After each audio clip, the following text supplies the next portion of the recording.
Satellite என்று சொல்லப்படுகிற விஞ்ஞான வளர்ச்சியின் மூலமாகத்தான் இதுவரை அனைத்து தொலைக்காட்சி ஒளிபரப்புகளும் நடைபெற்றுக் கொண்டிருக்கும் வேளையில் உலகத்தின் ஒவ்வொரு மூலையிலும் தமிழ் காற்றை சுவாசித்துக் கொண்டிருக்கிற தமிழர்களை இன்டர்நெட் எனப்படும் இணையதளம் மூலமாக இணைத்து நேரடியாக முதலில் ஒரு நேரடி ஒளிபரப்பு வெளிச்சம்.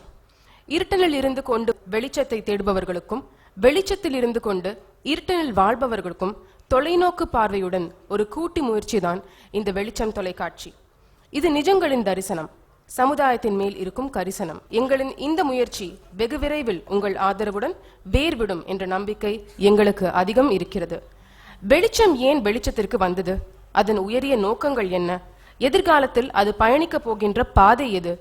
இதன் நிகழ்ச்சிகள் யாரை குறிவைத்து எய்த்தப்படுகிறது என்பதையெல்லாம் உங்கள் முன்னே எடுத்துரைக்க மனித நேயத்தை விரும்புகிற ஒரு நல்ல மனிதர், ஆயுதம் இனிமேல் காட்சி பொருளாக வேண்டும், அமைதி எங்கள் கவிதை பொருளாக வேண்டும் என்று உயரிய நோக்குடன் செயல்படுகிற பண்பாளர், ஆர்ட் ஆஃப் லிவிங் என்கிற இயக்கத்தின் மூலமாக தன்னை அடையாளம் காட்டிக்கொண்டு உயர்திரு அண்ணா ஹசாரே அவர்களின் இயக்கத்தில் தமிழ்நாடு ஒருங்கிணைப்பாளராகவும் பணியாற்றி நல்ல குடிமக்கள் வாழ பாடுபடும் ஒரு நல்ல உள்ளம், தான் சார்ந்த அறிவும் அனுபவமும் கடைசி தட்டு மக்கள் வரை சென்றடைய பல நிறுவனங்களும் தன்னர்வ தொண்டு நிறுவனங்களுக்கும் தன் பேச்சாற்றல் மூலமாக உரை நிகழ்த்தி வருகிற உயர்திரு தொழிலதிபர் ஜாகிர் ஹுசேன் துணை நிறுவனர் அவர்களை அன்போடு அழைக்கின்றோம்.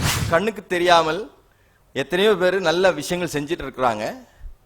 அதை மற்றவங்களுக்கு காட்டுறதன் மூலம் என்ன நடக்கும் அப்படின்னா, ஒன்று அவங்க அதே மாதிரி செயல்படுறதுக்கு ஒரு ஆர்வமாக இருக்கும். அப்படி இல்லை அப்படின்னா செய்கிறவங்களுக்கு உதவி செய்யறதுக்கு ஒரு உதவியாக இருக்கும்.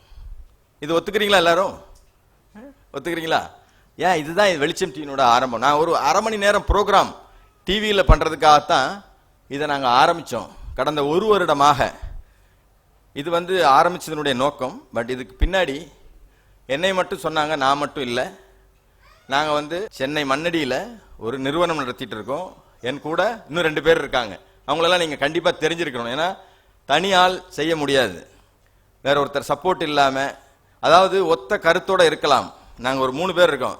திரு கணேசார் அவர்கள், இக்பால் பின்னாடி இருக்கார் பாருங்க. இவரை நிறைய பேருக்கு தெரியாது. இங்க ஒரு சில சினிமா அன்பர்களை, அதாவது சினிமா துறையிலேருந்து நிறைய பேர் வந்திருக்கீங்க. ஏன் சினிமா துறையை கூப்பிட்டாங்கன்னு எல்லாரும் கேட்டாங்க. அதுக்கு நான் ஒரே ஒரு விஷயம் தான் சொல்றேன். அதாவது மக்கள்கிட்ட போய் ரீச்சா ஒரு விஷயத்தை நீங்க ஈஸியா சொல்லிடுறீங்க. நாங்க சொல்லக்கூடிய விஷயத்துல உங்களையும் பங்கெடுத்துக்கிட்டோம்னா எங்க விஷயம் ரொம்ப எளிமையாயிருங்கிறதுனால தான் எல்லாரும் இந்த இடத்துல எல்லாரும் இருக்காங்க. அதாவது வியாபாரம் செய்யக்கூடியவங்களும் இருக்காங்க, வேலை செய்யக்கூடியவங்களும் இருக்காங்க, சினிமா துறை சார்ந்தவங்களும் இருக்காங்க, கம்ப்யூட்டர்ல அதாவது கணினி துறையில் இருக்கக்கூடியவங்களும் இருக்கிறாங்க. இவங்க 2 பேர், நாங்க 3 பேர் தான் ஒண்ணு. எங்க 3 பேர் மாதிரி 30 பேருக்கு சமமான ஒருத்தர் தான் இப்ராஹிம். எங்கள்ல இருந்து 10 டைம்ஸ் இப்ராஹிம். அதாவது ஒரு விஷயத்த சொன்னா போதும், இப்படித்தான், இப்படி என் மனசுல இது வருது, இந்த மாதிரி இது நல்ல விஷயம். இப்ராஹிம் எனக்கு இந்திய ஊழல் எதிர்ப்பு இயக்கம் அண்ணா ஹசாரேயுடைய அணியில நாங்க ஒன்னா சேர்ந்திருக்கும் போது பழக்கம்தான். இது வரைக்கும் நான் அவங்க வீட்டுக்கு கூட போனது கிடையாது. அவங்க வீட்டுல அவங்க மாமாவை தவிர வேற யாரும் எனக்கு தெரியாது. இங்க வந்திருக்காங்க, எல்லாரையும் பார்க்க தான் போறோம். ஒரு விஷயத்தை, அதாவது ஒரு துடிப்புள்ள இளைஞர், கணினித்துறையில இன்னும் என்ன இருக்கு அவர் ஏதாவது சொன்னா நோங்கிற பேச்சே கிடையாது. சூப்பர், அது மட்டும்தான் அவருடைய வாயிலிருந்து வரும். எதை வேணா சொல்லுங்க, சூப்பர் பண்ணிடலாம். அதுதான் இப்ப வெளிச்சம் டிவியா வந்திருக்கு. அதனால நிச்சயமா நீங்க எங்களுடைய இந்த நல்ல செயலுக்கு ஆதரவு தருவீங்க நான் நம்புறேன்.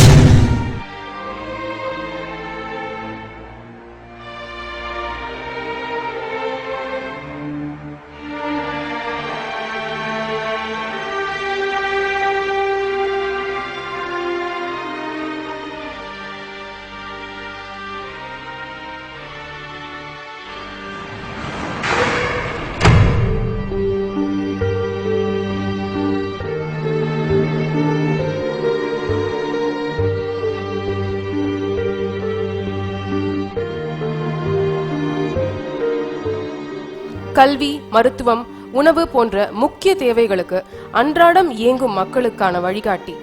எந்த ஒரு கொடிய நோய்க்கும் நிவாரணம் எங்கு கிடைக்கும்? சமூக சூழ்நிலை காரணமாக திருட்டு தொழிலையே வாழ்க்கையாக கொண்டுவிட்ட இளைஞர்கள் அடையாளம் கொண்டு அவர்களின் வாழ்க்கைக்கு நல்வழி காட்டி தீர்வு சொல்வது. உதாரணமாய், ஒரு விபத்தில் முக்கிய உறுப்புகள் எல்லாம் இழந்துவிட்ட ஒரு மனிதன் ஒரு தன்னார்வ தொண்டு நிறுவனம் துவங்கி சேவை புரிந்து வரும் நிறுவனம் வெளிச்சம்.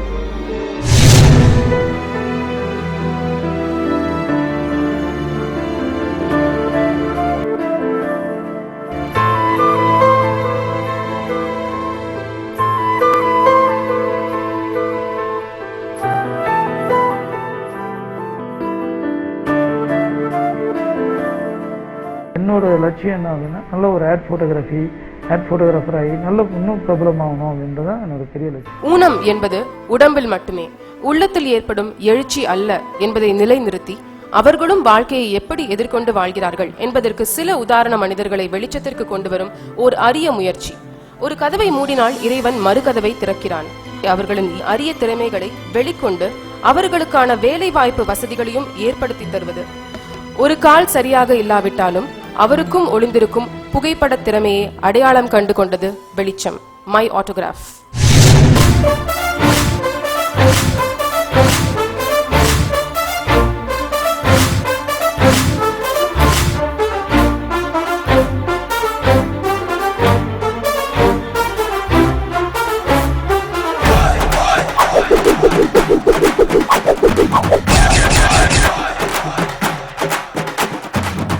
இந்த கலை அழிஞ்சு போடாதபடிக்கு நாங்கள் ஒவ்வொருத்தருக்கும் நான் சொல்லி கொடுத்துட்டு வரோம்.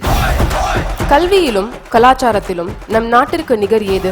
நம் நாடு மறந்துவிட்ட கிராமிய கலைகளை மூலை முடுக்கெல்லாம் சென்று அத்தகைய கலைஞர்களை, இந்திய கலைகளையும் கலாச்சாரத்தையும் கண்முன்னே கொணர்ந்து நிறுத்தி அவர்களுக்கு சவாலான போட்டிகளை நடத்தி அவர்களை ஊக்கப்படுத்துவது இந்த தலைமுறையினர் அவற்றை உணர்ந்து கொள்ள ஓர் முயற்சி.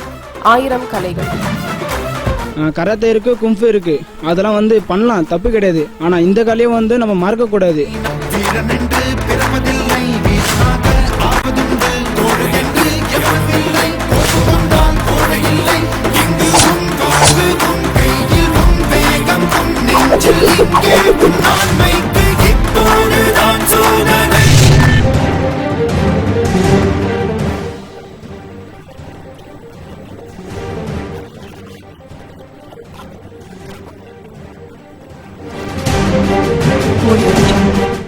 இந்த சமுதாயத்தில் எத்தனையோ அவலங்களை நம் கண்முன்னே பார்க்கும்பொழுது நம் மனம் நெருப்பாக கொதிக்க செய்யும்.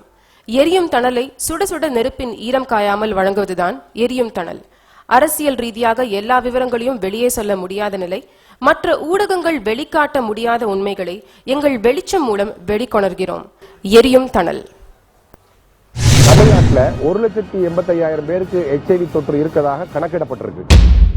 கண்டவங்க கவர்மெண்ட் ஹாஸ்பிட்டல் ஒர்க் பண்றாங்க.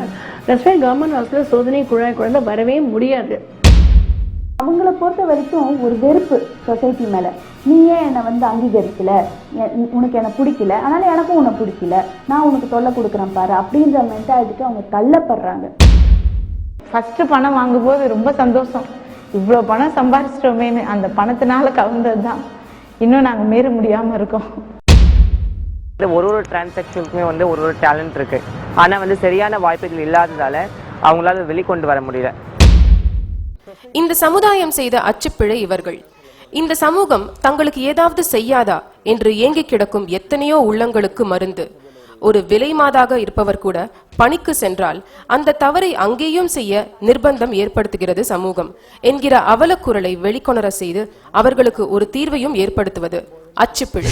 ஃபியூச்சர் பிளான்ஸ் என்ன, எப்படி எக்ஸிக்யூட் பண்ண போறாங்க, பிளான் ஆஃப் ஆக்ஷன் என்ன, என்னென்ன திட்டங்கள் வச்சிருக்காங்க அப்படின்றது. இதுல முதல்ல RTI அவேர்னஸ், அதாவது ரைட் டு இன்ஃபர்மேஷன் அவேர்னஸ். இன்று நம் நாட்டில் நிறைவேற்றப்படும் அனைத்து திட்டங்களையும், அதற்கான வழிமுறைகளும் செலவுகளும், அதற்கு எடுத்துக்கொள்கிற நேரமும் ஒரு சராசரி மனிதன் தெரிந்து கொள்ள வாய்ப்பில்லை. அதனை தெரிந்து கொள்ள ஆர்வமும் அவர்கள் காட்டுவதில்லை. நமக்கெதற்கு இது என்று புலம்பிக் கொண்டே நாட்களை கழிக்கிறோம். 2005 RTI என்கிற ஒரு தகவல் மையம் மூலம் ரூபாய் 10 செலவு செய்து இந்த அத்தனை தகவல்களையும் நாம் பெற முடியும். இதுதான் RTI awareness, right to information awareness. இதுக்கு அடுத்ததாக கால் டு HR. இன்றைய இளைஞர்களுக்கு தலையாய பிரச்சனை வேலையில்லா திண்டாட்டம். தான் படித்த படிப்பிற்கு சரியான நிறுவனத்தில் சரியான வேலையை தேர்ந்தெடுப்பது எப்படி, அதற்கு எவ்வாறு ரெஸ்யூமே தயாரிப்பது, இப்படி அவர்கள் தேவையை பதிவு செய்து தகுந்த நிறுவனத்தை தொடர்பு கொண்டு வேலை வாய்ப்பிற்கான வழிமுறைகளை ஏற்படுத்தி தருவது. Skype calling. வளர்ந்து விட்டது விஞ்ஞானமும் தொழில்நுட்ப வளர்ச்சியும். சேர்ந்து கை கொடுக்க ஸ்கைப் என்கிற இன்டர்நெட் வசதியின் மூலம் உலகம் முழுவதும் வாழும் தமிழர்களை மட்டுமல்லாது அனைவரும் எங்களுடன் தொடர்பு கொண்டு அரிய தகவல்களை பகிர்ந்து கொள்ளவும் தெரிந்து கொள்ள உதவும் ஒரு வாய்ப்பு. அந்தந்த நாடுகளின் நேர காலங்களுக்கு ஏற்ப மக்கள் எங்களை இதன் மூலம் தொடர்பு கொண்டு தங்கள் அறிவை பதப்படுத்திக் கொள்ளலாம். என்டர்டெயின்மெண்ட். வெளிச்சம் சமுதாய விழிப்புணர்வை மையமாக கொண்டிருந்தாலும் சினிமா, விஞ்ஞானம், பொழுதுபோக்கு அம்சங்களையும் தாண்டி இன்று சமுதாயத்தின் அங்கமாகவே மாறிவிட்டது. அதன் மூலமாக எத்தனையோ நல்ல கருத்துக்கள் அடித்தட்டு மக்கள் வரை சென்றடைந்து இருக்கின்றன. நம் நாட்டிற்கு அங்கீகாரம் தேடித் தருவது முதல் பல நல்ல கலைஞர்களை திறமைகளை வெளிக்கொணரவும் பொழுதுபோக்கு அம்சங்கள் கொண்ட நிகழ்ச்சியை தரமாகவும் வழங்க வெளிச்சம் அரிய முயற்சியை மேற்கொண்டிருக்கிறது.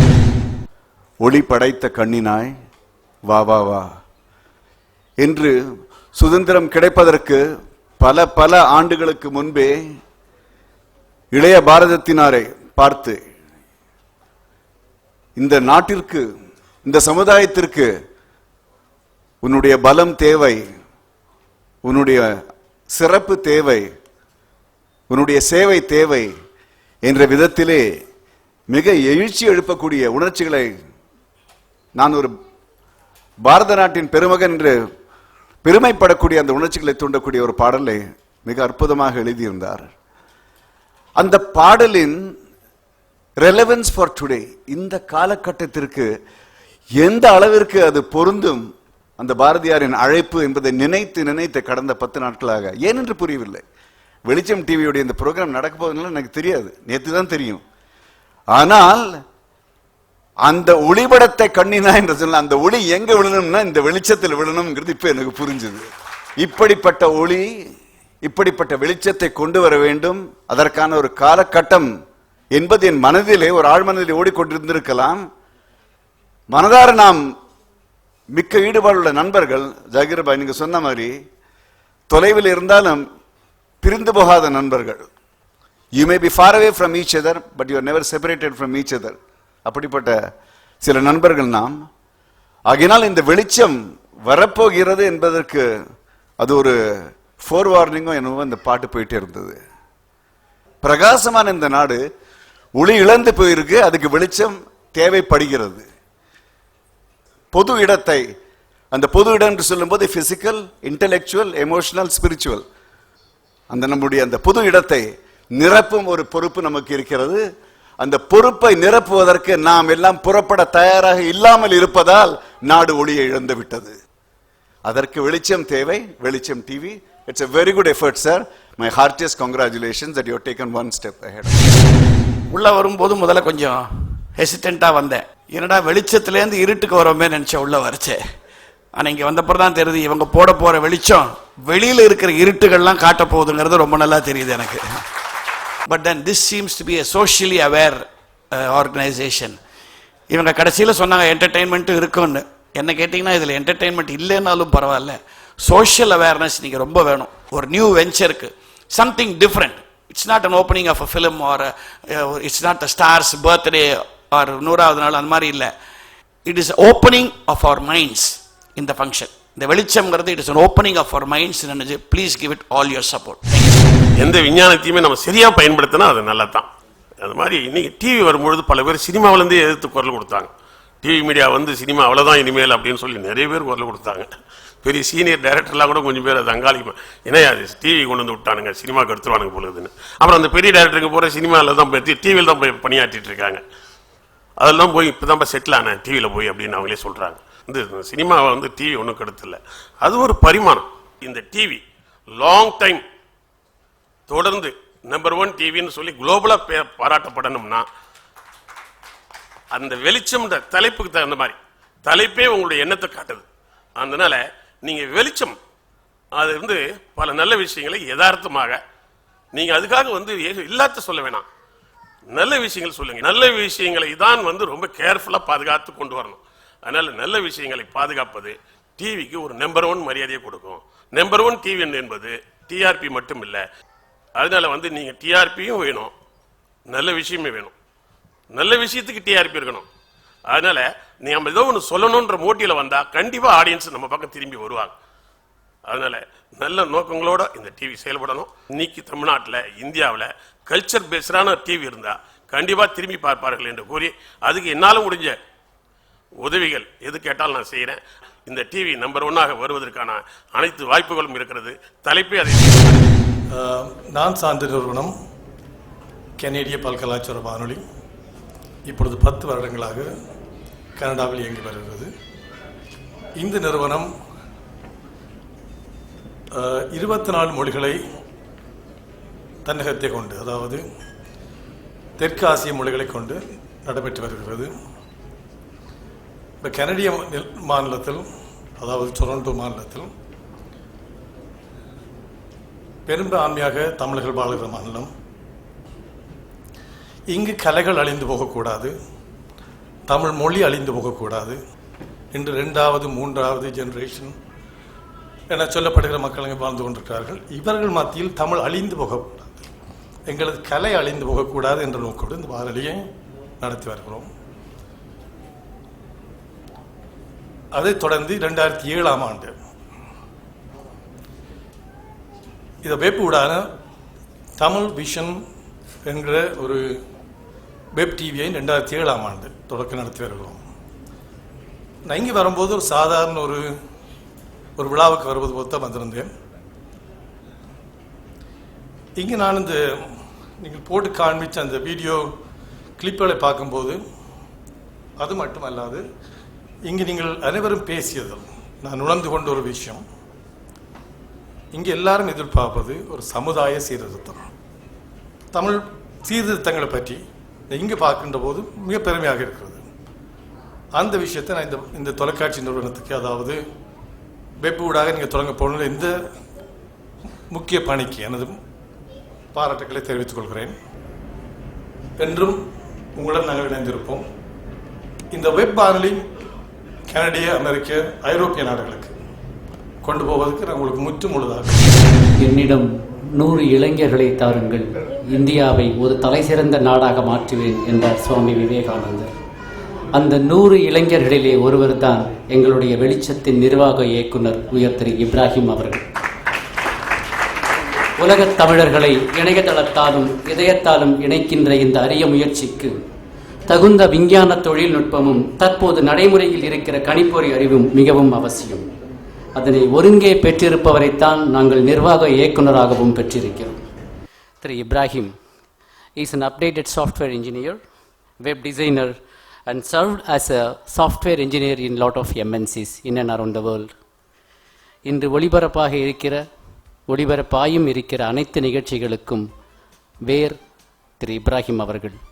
தேடிச் சோறுநிதம் தின்று பல சின்னஞ்செருகதைகள் பேசி பிறர் வாடத் துன்பமிக உடன்று பின் கூற்றுக்கிறையன பின் மாடும் சில வேடிக்கை மனிதரைப் போலே நான் விழுந்து கிடப்பேன் என்று நினைத்தாயோ என்றான் பாரதி. அந்த வேடிக்கை மனிதர் அல்ல திரு இப்ராஹிம். இன்று அவர் விதைக்கிற விதை நாளை வேராக மாறும், ஆலமரமாக